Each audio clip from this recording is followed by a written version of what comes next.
नमस्कार, जय Hind. व्याराना DYSP Nikita Siroya ACB દ્વારા લાંચ લેતા ઝડપાયા।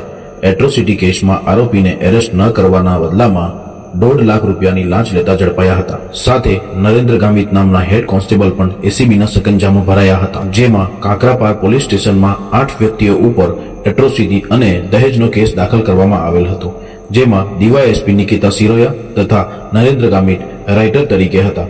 હવે આખા કેસમાં એવું બન્યું કે આ 8 આરોપીને એરેસ્ટ ન કરવા માટે તેમજ હેરાનગતિ ન કરવાના બદલામાં 4 લાખ રૂપિયાની માંગ નિકિતા સિરોયા દ્વારા કરવામાં આવી હતી।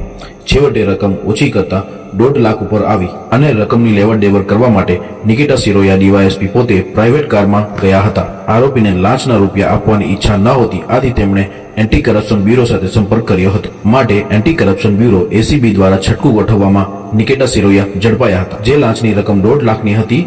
સાથે સાથે હેડ કોન્સ્ટેબલ નરેન્દ્ર ગામિત પણ પકડી પાડવામાં આવ્યા હતા। જાહેર રસ્તા ઉપર L&T કોલોની સામે કાકરાપાર પોલીસ સ્ટેશનની નજીકના સ્થળે જ આ છટકો ગોઠવવામાં આવ્યો હતો। આમ નિકિતા સિરોયા અને નરેન્દ્ર ગામિત હેડ કોન્સ્ટેબલને રંગે હાથ લાંચ લેતા ઝડપી પાડવામાં આવ્યો હતા।